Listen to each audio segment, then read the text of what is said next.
Selamat datang kembali di channel Borneo Trader. Pada video kali ini saya akan menganalisa saham-saham yang di request oleh Bapak Ibu dan teman-teman. Yang pertama ada Sril, kedua Link, ketiga Aces, keempat Duk, kelima ASI, keenam IMAS, dan ketujuh Power. Kita langsung saja ke saham pertama. Saham pertama ada Sril. Sril pada hari Jumat kemarin ditutup terkoreksi 4,65% ke lepas harga 246. Kalau dilihat transaksi asing net buy di hari Jumat. Kalau dilihat dari broker summary-nya, terlihat saham Sril lagi didistribusi. Kita langsung saja ke teknikalnya. Secara teknikal, Sril masih dipertahankan EMA 60-nya, sempat breakdown ke arah support yang ditarik garis di 240, tapi kemudian dibawa dan tutup di atas. Kemana potensi arah Sril untuk minggu depan? Sepertinya masih mencoba menguji supportnya lagi di 240. Kalau itu di breakdown, arah selanjutnya Sril bisa ke 220 sampai 210. Apakah Sril mampu mempertahankan 240? Harusnya mampu ya, karena itu dulu adalah resisten neckline Sril sebelum dia jatuh dalam ya di bulan Februari sampai Maret. Jadi kemungkinan akan ada pantulan, ataupun kalau ternyata dia breakdown ya dia membuat shadow panjang ke bawah, habis itu dia dibawa naik lagi. Semoga seperti itu, atau dia membuat 2 atau 3 candle di bawah supportnya di 240, kemudian di candle 3 atau candle 4 dia naik lagi ya. Harusnya seperti itu, kalau enggak ya dia akan ke arah 220. Tapi enggak masalah kalau untuk Sril, untuk ditabung jangka menengah sampai jangka panjang, Sril menurut saya aman ya, karena pergerakannya juga agak lambat, dan Sril ya pelan-pelan dia akan balik ke harga wajarnya karena laporan keuangan juga bagus, revenue bagus, net profit bagus, ya harusnya dia balik minimal ke harga wajarnya di 350 sampai 400 ini ya. Dan ya di 370 itu ada resisten yang terbentuk dari 2018 belum pernah di breakout ya.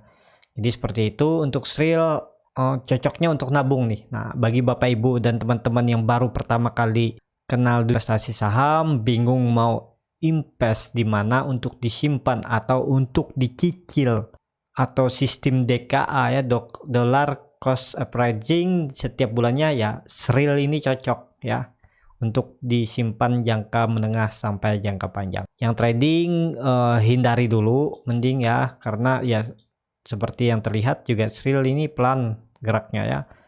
Jadi seperti itu aja untuk Sril. Kita langsung saja ke saham kedua. Saham kedua ada Link. Link pada hari Jumat naik tipis 0,66%, sempat menyentuh level tertingginya ya di 3.200, naik sekitaran 6%, tapi karena market kurang bagus di sesi kedua, Link juga drop dan tutup di 3.030. Kalau dilihat transaksi asing malah kesempatan jualan ya saham Link di hari Jumat. Ya bisa dikatakan ini profit taking. Sebelumnya kan Link sudah naik sekitaran 15% ya. Jadi seperti itu untuk Link. Kalau dilihat dari broker summary-nya malah terlihat ada sedikit akumulasi masih di saham Link. Kita langsung saja ke teknikalnya. Secara teknikal Link membuat doji di atas ya, ini harusnya lanjut ya karena volume meningkat. Dia sebenarnya Link ini mau lanjut menguji 3.200 sampai ke 3.380, tapi karena market tidak mendukung dan dia koreksi. Apakah ini akan berlanjut koreksinya? Kemungkinan akan sedikit berlanjut kalau ISG juga kurang bagus, atau ya bisa dikatakan ISG terkoreksi, Link sepertinya akan ke bawah juga, tapi harusnya 2.800 dipertahankan karena Link sudah break dari resisten yang terbentuk dari April 2020. Sempat diuji di bulan Desember tapi kemudian gagal dan dia turun, dan di tanggal 21 Januari dia mampu breakout dengan disertai volume. Harusnya ya lanjut, tapi perlu hati-hati apakah bisa spekulasi buy di harga atas. Wait and see dulu, jangan coba-coba dulu ya, karena takutnya dia ke bawah dan bisa sampai breakdown ya, bisa juga seperti itu. Jadi yang punya dari daerah bawah gimana? Yang punya dari bawah, kalau besok Link melanjutkan penurunan sampai 2.950, take profit aja dulu ya. Kalau dia breakdown sampai 2.950 take profit aja dulu. Kalaupun dia melanjutkan penurunan nanti beli lagi di bawah ya. Jadi seperti itu, mending amankan profit daripada rugi waktu dia ke bawah terus dia sideways dulu terus naik kan sayang nih yang udah profit di atas, mending take profit baru beli lagi di bawah ya. Untuk link masih di bawah harga wajarnya ada di 4 ribuan. Jadi harga sekarang masih jauh, masih 1000-an poin. Ya link harusnya ke atas dan juga laporan keuangannya juga bagus link ya, pertumbuhan revenue, net profit margin juga bagus. Jadi ya menurut saya ya ini bagus untuk di hot mid term ataupun long term 1-2 tahun ke depan. Jadi seperti itu aja untuk link. Indikator MACD juga sangat aja mengarah ke atas, bar chart di atas 0 juga makin tinggi, harusnya link melanjut naik. Kalaupun koreksi ya koreksi wajar lah. Kalau sampai breakdown 2800 ya keterlaluan menurut saya link ya. Jadi seperti itu, kita langsung saja ke saham ketiga. Saham ketiga ada ACES. ACES pada hari Jumat terkoreksi 5,34%. Sebelumnya di hari Kamis, ACES juga terkoreksi 3,43%. Kelapa harga 1.595. Kalau dilihat transaksi asing masih terus jualan ACES. Kalau dilihat di broker semarinya ACES didistribusi oleh asing. Kita langsung saja ke teknikalnya. Secara teknikal ACES mengarah ke supportnya EMA 200 di 1560. Apakah bisa spekulasi buy dengan kondisi sekarang dengan tekanan seller yang sangat kuat karena volume meningkat dan indikator MACD juga sangat tajam mengarah ke bawah? Ya ada potensi ACES lanjut koreksi ya. Jadi perlu hati-hati kalau sampai terkonfirmasi breakdown dari 1560. ACES bisa mengarah ke 1400 sampai 1340. Bagaimana yang punya dari daerah atas? Menurut saya cut loss saja kalau dia breakdown dari 1560. Yang belum punya bagaimana? Apakah bisa spekulasi buy? Sesuaikan aja kalau mau buy. Cuman ya risiko kalau dia ternyata breakdown ya cut loss. Arahnya potensi besar ke 1400 sampai 1340. Semoga 1500 dipertahankan oleh ACES. Jadi seperti itu aja untuk ACES. Kita langsung saja ke saham keempat. Saham keempat ada DUK. DUK pada hari Jumat kemarin ditutup terkoreksi 5%, kelapa harga 304. Kalau dilihat transaksi asing hari Jumat net sell. Kalau dilihat dari broker semarinya terlihat memang ada distribusi di saham DUK. Kita langsung saja ke teknikal. Secara teknikal DUK belum aman selama tidak mampu naik ke atas 330.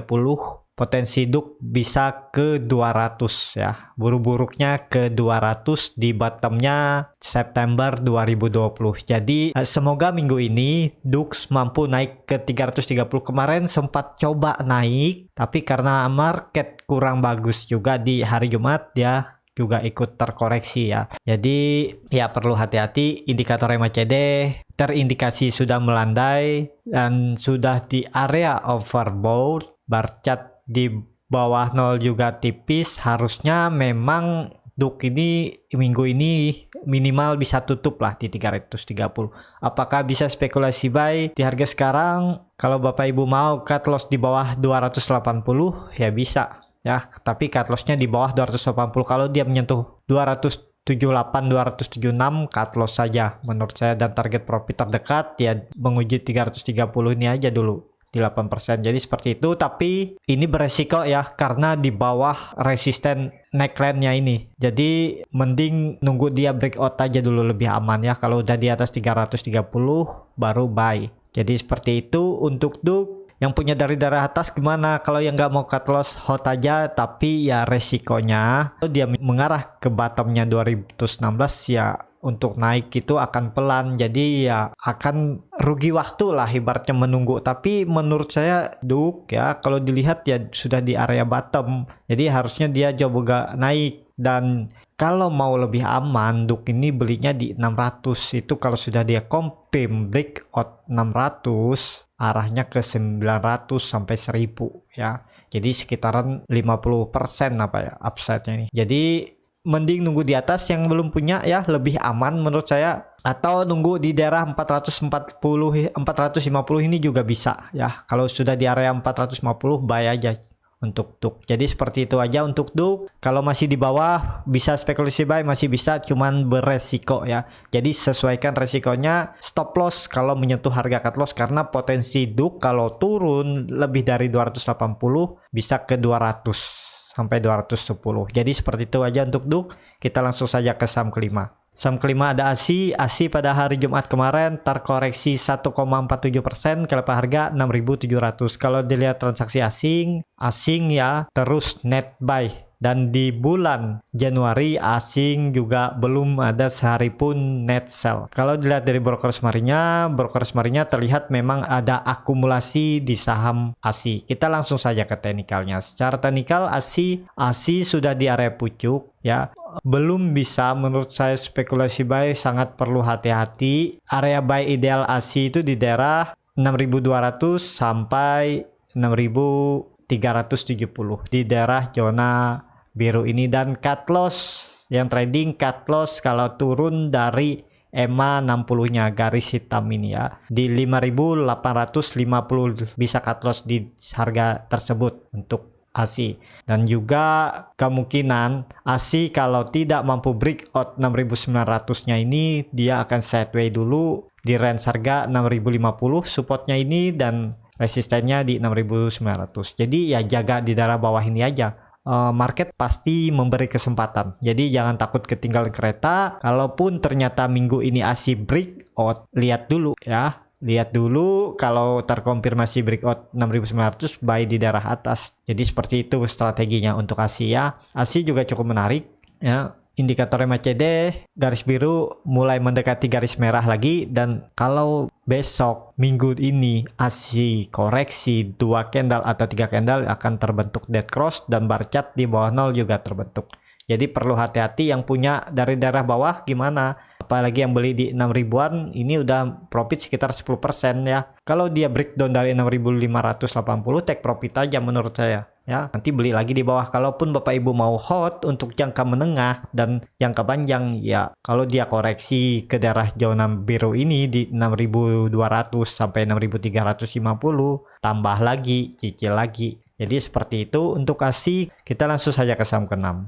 Saham ke-6 ada IMAS. IMAS pada hari Jumat terkoreksi 5%, sebelumnya di hari Kamis dia naik 2,62%. Ke level harga 1.300. Kalau dilihat transaksi asing malah net sell ya saham IMAS. Kalau dilihat dari broker semarinya memang terlihat ada distribusi di saham IMAS di hari Jumat. Kita langsung saja ke teknikalnya. Secara teknikal IMAS gagal breakout 1.390 dan perlu hati-hati walaupun volumenya nggak terlalu signifikan saat turun. Mending jaga di daerah 1.200 sampai 1.250 ini ya kalau mau buy. Atau coba kalau hari Senin IMAS koreksi dalam di sekitaran 5%, coba aja spekulasi buy. Kalau dia berbalik arah bisa take profit ya. Kadang IMAS seperti itu, kadang pada awal perdagangan dia turun bahkan dalam. Biasanya di 3-5% biasa penurunan IMAS di awal perdagangan, habis itu dia naik ya. Jadi ya cari kesempatan lah, karena market selalu memberi kesempatan.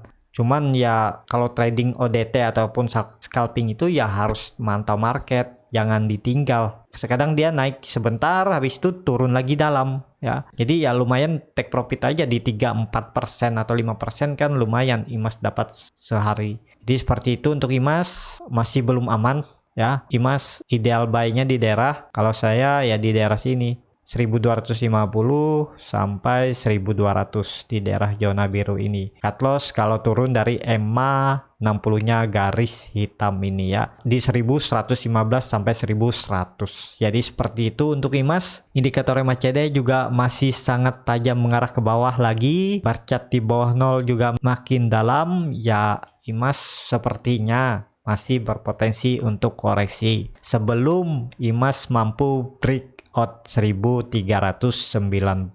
Jadi seperti itu, kita langsung saja ke saham terakhir. Saham terakhir ada Power. Power pada hari Jumat ditutup terkoreksi 2,58%, klub harga 755. Kalau dilihat transaksi asing pada hari Jumat net buy, tapi hari-hari sebelumnya asing net sell sangat besar di Power ya. Kalau dilihat dari broker kemarinnya terlihat ada sedikit distribusi di saham Power. Kita langsung saja ke teknikalnya. Secara teknikal Power masih di atas supportnya EMA 20. Kalau EMA 20 itu di breakdown, arah selanjut Power bisa ke 700 dan bahkan bisa ke 640. Tapi harusnya 680 akan dipertahankan karena itu adalah resisten sideway-nya yang terbentuk dari April 2020 baru mampu di breakout November ya, sekitar 8 bulan. Jadi seperti itu untuk Power. Bagaimana yang punya dari daerah atas? Ya menurut saya cut loss kalau turun dari 700 udah seresiko. Ini harusnya dipertahankan Power ya 700. Jadi ya kalau yang beli di pucuk ya sudah resiko. Kalau mau cut loss di bawah EMA 20 takutnya ke trigger. Habis jual ternyata dia naik lagi ya. Jadi seperti itu untuk Power. Ya cukup sampai di sini untuk video kali ini. Terima kasih untuk Bapak Ibu dan teman-teman yang sudah menonton video ini sampai habis. Apabila channel Borneo Trader ini bermanfaat dan bisa menjadi bahan pertimbangan Bapak Ibu dalam membeli, menyimpan, dan menjual sahamnya, bisa klik tombol berlangganan dan nyalakan lonceng notifikasi. Ada kritik, saran, ataupun pertanyaan bisa langsung tinggalkan di kolom komentar. Bagi Bapak Ibu dan teman-teman yang sudah dukung channel Borneo Trader di saweria.co/Borneo Trader, saya ucapkan terima kasih. Bapak Ibu juga berkontribusi dalam pembelian buku-buku bacaan untuk anak-anak di pedalaman Kalimantan. Sampai ketemu di video selanjutnya. Terima kasih.